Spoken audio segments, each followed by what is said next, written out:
Thank you, David. So we continue with Professor Anna Vignoles from the Faculty of Education here at the University of Cambridge. Well, thank you very much for inviting me to talk at what's turning out to be a really interesting event. I'm going to take a slightly different perspective on it. I'm going to talk about some examples, or an example from education, but also think about what we're hearing today in terms of what it means for the way that we communicate our research to people outside the academy, whether that's policymakers or practitioners. And I think to do that, I need to give you a very quick insight into the case of education. Unlike my home discipline of economics, where the accusation is that it's all about the internal validity and the causal mechanism, and maybe less about thinking about what it is that we're trying to answer. In the case of education, actually, I think because it's so interdisciplinary, there's been much less agreement on what constitutes good method. There have been major criticisms in the past, and particularly in the 80s and 90s, about methods. And as a result, there was a tension between the use of qualitative and quantitative methods, and all of that meant that actually counterfactual reasoning, internal validity, and generalizability were quite a long time coming, or at least were patchy in the field of education. And certainly RCTs were a very long time in coming. And I say that because I think that's very relevant when we're discussing the limitations of different methods, being mindful, ironically, I guess, about the counterfactual. So the counterfactual from worrying about RCTs is what kind of alternative methods would you use? Will we be very dogmatic about the types of method that we want to use? And how do we, most importantly of all, communicate uncertainty associated with particular methods without, as Larry has said, throwing the baby out with the bathwater? So I should add that education has marched on. We now have a repository of high quality evidence. That high quality tends to be focused on RCTs, which brings us to the general point of, are we holding them up to be a gold standard when we shouldn't? But it's also worth mentioning that just as in crime, the UK is probably leading in education research experiments as well. The Education Endowment Foundation was set up with a large amount of money. They've done an awful lot of trials in the last 5 to 10 years. And so now in education, RCTs are very common. And interestingly, the EEF is, I think, struggling a little bit with the challenge of having lots of null results. That's really interesting because the one thing RCTs potentially can do is give you a very specific estimate that, as previous speakers have said, have high internal validity. And in some fields and in some contexts, regardless of the general equilibrium effects of a system change, you still might want to know whether or not some specific policy is likely to have an impact. And I'm going to give you an example of that. So we've already agreed that this is what we're after. We're after a universal treatment over a sustained period of time. That's what we would like to know about and have evidence to inform our decisions about. And the example I'm going to use is a very old experiment, one of the first in education, very well known, the Tennessee class size experiment. The aim of the experiment was to determine whether or not smaller class sizes would be beneficial for pupils' achievement. All Tennessee schools, primary schools, elementary schools, were eligible. It was a large trial, it was sustained, but ultimately it was still an experiment. The schools that volunteered to be part of it were still volunteers, and the children were randomized and the teachers were randomized into small and large classes, and there was a third arm with large classes with a teaching assistant. So I'm going to sort of assert that by and large there's been the evidence suggests a positive impact from those smaller class sizes on both short-run educational outcomes and longer-run economic outcomes. There are some caveats to that, and we can discuss those later, but that's not really why I wanted to choose this experiment to talk about. Basically, as with any experiment, you have the usual methodological challenges, right? SUTVA, you have attrition. It turns out parents are really good at trying to get their kids reassigned to a smaller class if you put them in the large one. You've certainly got the issue of external validity. This is Tennessee, not London. But putting all of that on one side, I think the paper that we've heard about this today really raises the issue of what is it that we can learn from the experiment versus what is it that we actually want to know.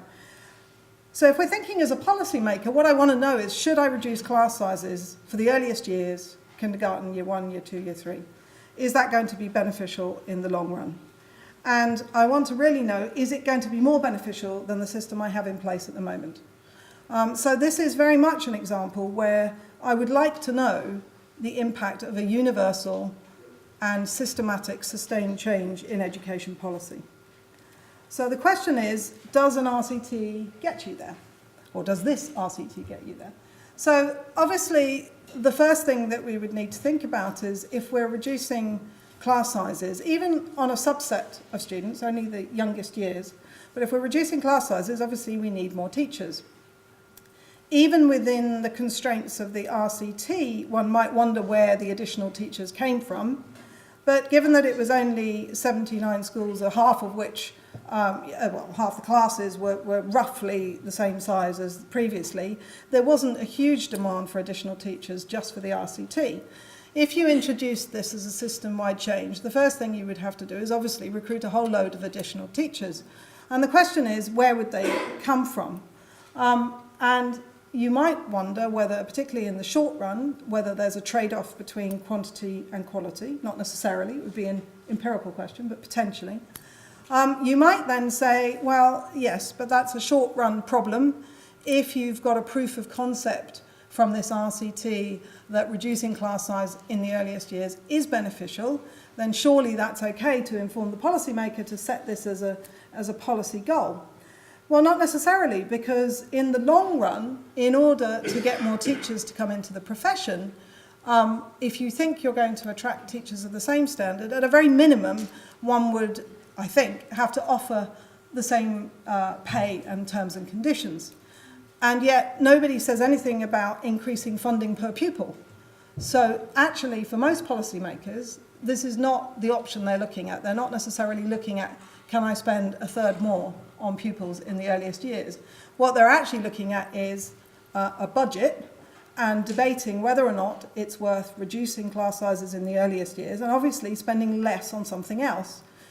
Options there, larger class sizes in the later years, perhaps. More likely, restraint in pay as a sort of system-wide effect of reducing class size.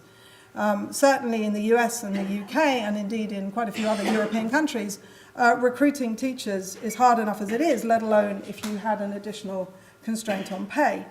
Now, these are just what economists would call general equilibrium effects, and thinking through from the evidence of the RCT to the next stage and worrying about the fact that you're in a dynamic system.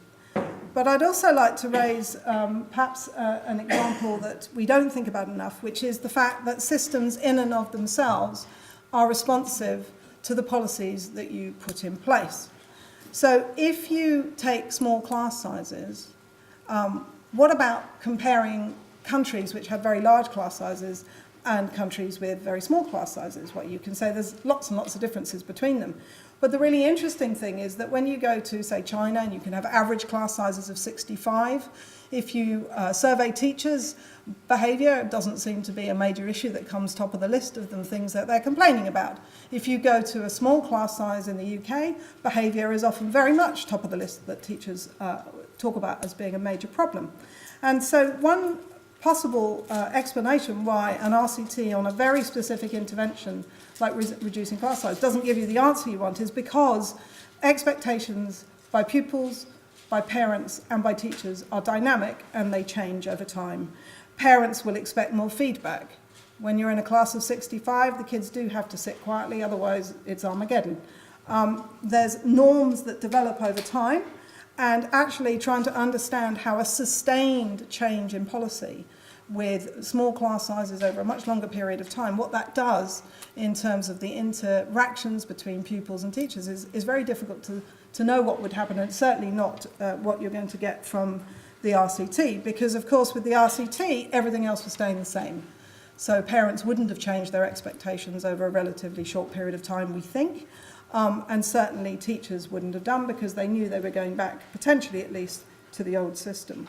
So I just use those as examples of areas where we think, okay, yes, general equilibrium effects or causal thinking, counterfactual thinking is really important. But I think there's a really important point here. Everything I've said also applies to a whole bunch of other class size studies, all using different methods. So there's a wonderful study by Victor Lavie who looked at class sizes in Israel using a regression discontinuity design and found, again, positive effects from having smaller class sizes. But the same arguments still apply. That's off an RDD looking at a very specific, essentially a late effect. And if you introduced a system-wide change where you reduced all of the class sizes in Israel down to 20, you're not going to get the effect that he estimated from the RDD.